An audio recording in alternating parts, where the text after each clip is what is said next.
يا من عصيت الله يوما غافلا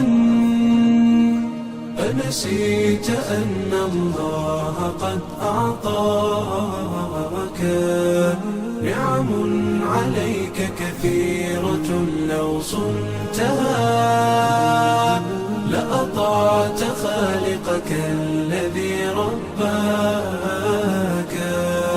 لأطعت خالقك الذي رباك. بسم الله الرحمن الرحيم والصلاة والسلام على رسول الله.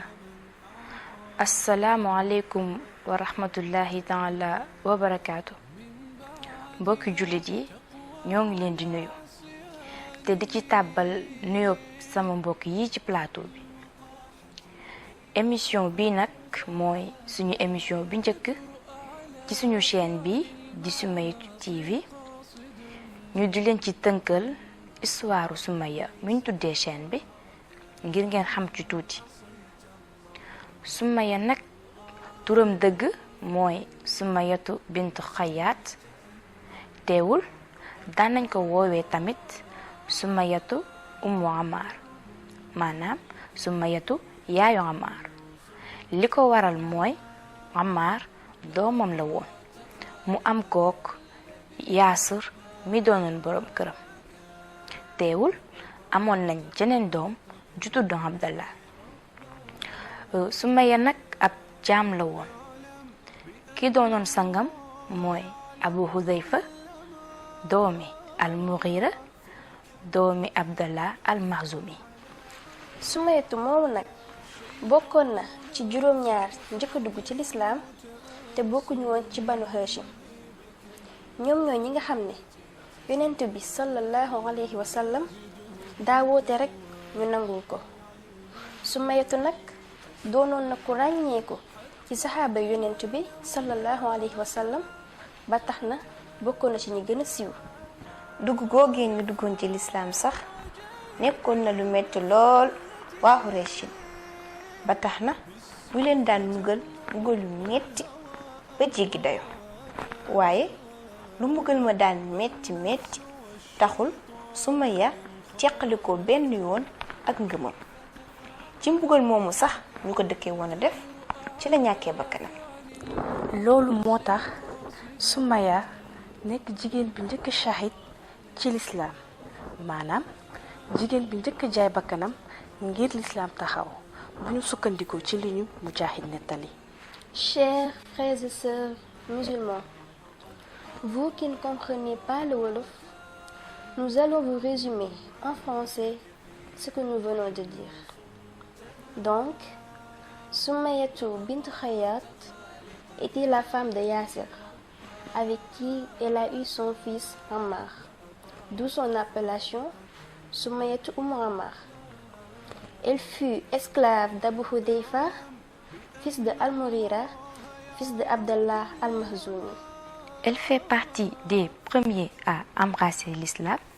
D'ailleurs, elle est comptée parmi les 7 premiers habitants de Makka qui ont dévoilé leur croyance à part Banu Hashim.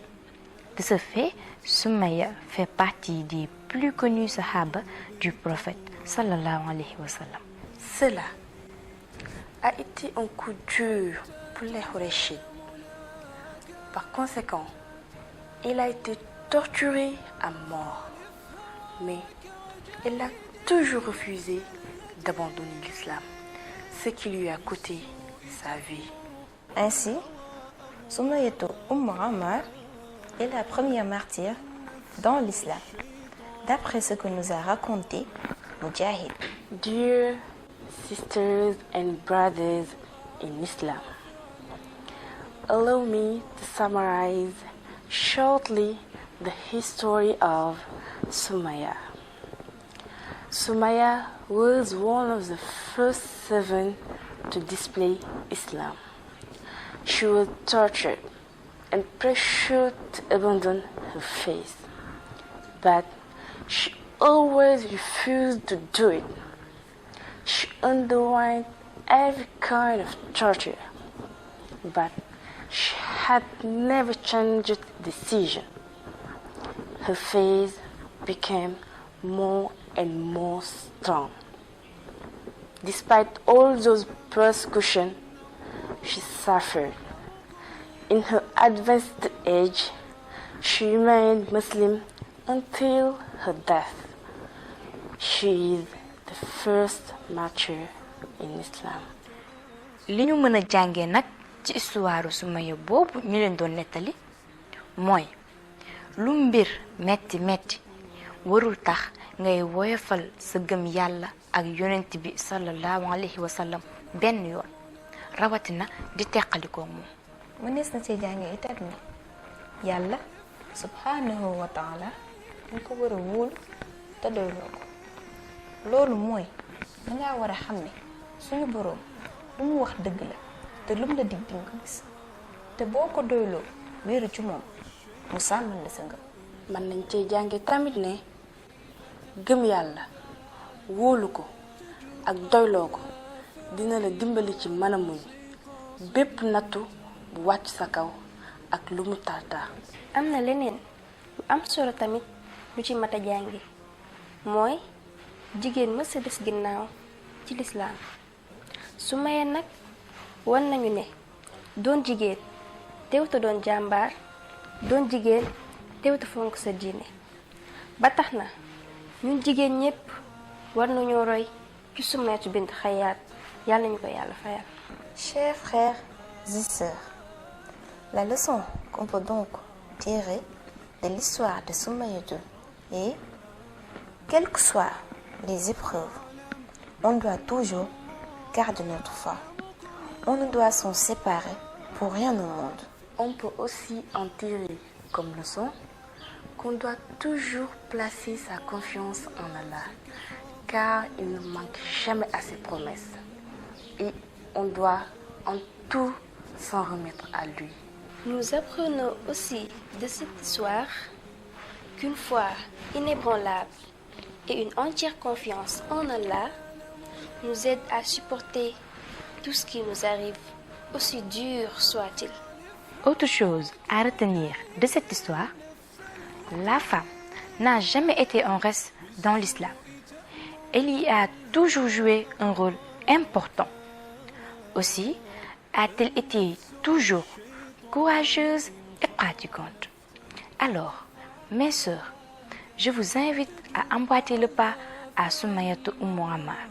Dear sisters and brothers, you can learn from the history of Sumaya that we must always keep our faith and turn our trust to God no matter what happens. It also teaches us that women have been always brave and played a very important role in the settlement of Islam and its expansion. Sumaya makes clear that being a woman can't prevent you from having a very strong faith and practicing your religion as ordered. So, dear sisters in Islam, let's take Sumaya as an example for us. loolu mooy li ngeen doon tënkal ci histoire Sumaya ñi leen ko doon présenté nag ñooy Umm Kalsoum, Amina Bintu Rasoul. Hadija. Wassalaamu aleykum wa rahmatullahi taala wa barakatuhu. بالسوء تأمر والهوى أغواك النفس والشيطان إن خالفتها أفلحت في الأولى وفي أخراك أفلحت في الأولى وفي أخراك بالسوء تأمر والهوى أغواك النفس والشيطان إن خالفتها أفلحت في الأولى وفي أخراك، أفلحت في الأولى وفي أخراك. بالسوء تأمر والهوى أغواك، النفس والشيطان إن خالفتها. أفلحت في الأولى وفي أخراك، أفلحت في الأولى وفي أخراك.